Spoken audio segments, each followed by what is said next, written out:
Hello বন্ধুরা, স্বাগতম আপনার ফেভারিট ফ্রিল্যান্সিং চ্যানেলে। আজকের ভিডিওতে আমরা আলোচনা করব শেয়ার বাজারের দুইটি প্রধান সূচক নিয়ে। তো এখানে হচ্ছে নিফটি 50 এবং সেন্সেক্স, এর মধ্যে পার্থক্য নিয়ে, কোনটি ভালো, কোনটি বেশি নির্ভরযোগ্য, তো সেই বিষয়ে আজকে আমরা আলোচনা করব। অবশ্যই ভিডিওটি লাস্ট পর্যন্ত দেখবেন, আর এই ভিডিওর মাঝে একটি অবশ্যই লাইক করে দেবেন। তো আমরা প্রথমে আলোচনা করব সেন্সেক্স কি।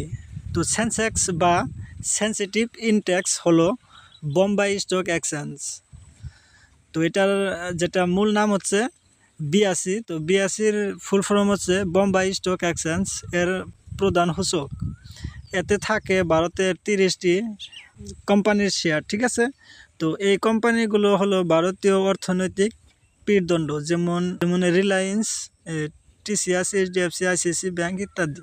তো সেন্সেক্সের ব্যাস হলো 1978 থেকে 1980 পর্যন্ত, এবং বর্তমান সাধারণত এটা 86,000 প্লাস পয়েন্টের উপরে চলে।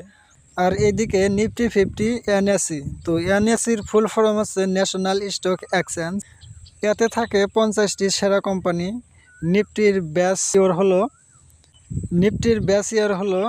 1995, এবং এটিও বর্তমানে 26,300 প্লাস পয়েন্টের কাছাকাছি, ঠিক আছে। তো নিফটির ফুল নাম হলো ন্যাশনাল স্টক এক্সচেঞ্জ 50, ঠিক আছে। এখন আমরা আলোচনা করব যে নিফটি এবং সেন্সেক্সের মূল পার্থক্যগুলো কি কি, ঠিক আছে। ডিসপ্লেটের মাঝে দেখতে পাচ্ছেন এক সাইডে সেন্সেক্স এবং এক সাইডে নিফটি 50। তো এখন আমরা এক্সচেঞ্জের বিষয়ে আলোচনা করব। তো এক্সচেঞ্জ হচ্ছে বিএসই, ঠিক আছে। তো বিএসির ফুল ফর্ম হচ্ছে বোম্বাই স্টক এক্সচেঞ্জ। তো এটা হচ্ছে সেন্সেক্স, যেটা ফুল ফর্ম সেন্সেক্সের নাম, তো সেটা হলো বোম্বাই স্টক এক্সচেঞ্জ। আর এইদিকে যে নিফটি 50 আছে, তো এটার যেটা ফুল নাম হলো ন্যাশনাল স্টক এক্সচেঞ্জ। এখন আমরা যদি এই দুইটার মাঝে কোম্পানির সংখ্যা দেখি, তাহলে আমরা দেখতে পারবো যে সেন্সেক্সে 30টি কোম্পানি, আর এদিকে নিফটি 50-তে হচ্ছে 50টি কোম্পানি, ঠিক আছে। তারপর আমরা যদি এখন যদি আমরা এখানে ব্যাস ইয়ার দেখি, ব্যাস ইয়ার হচ্ছে 1978 থেকে 1979 পর্যন্ত, এটা হচ্ছে সেন্সেক্স, ঠিক আছে। আর এইদিকে নিফটি 50 হচ্ছে 1995।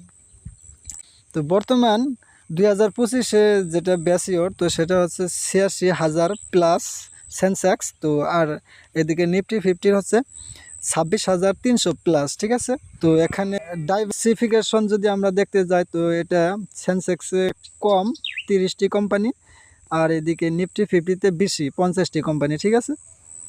তো এখন যদি আমরা সহজ ভাষায় বলি, তো সহজ কথায় নিফটি 50-এ বেশি কোম্পানি থাকায় এটি একটু বেশি ডাইভার্সিফাই এবং স্টেবল হতে পারে।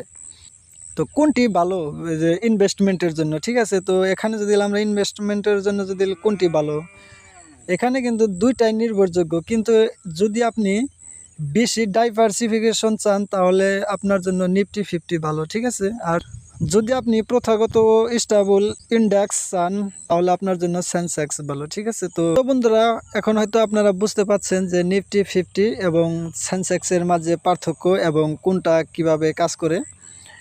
এখন বন্ধুরা, আশা করি আজকের ভিডিওটি থেকে আপনি নিফটি 50 এবং সেন্সেক্সের মধ্যে পার্থক্য সহজে বুঝতে পারছেন। ভিডিওটি লাইক করুন, শেয়ার করুন, এবং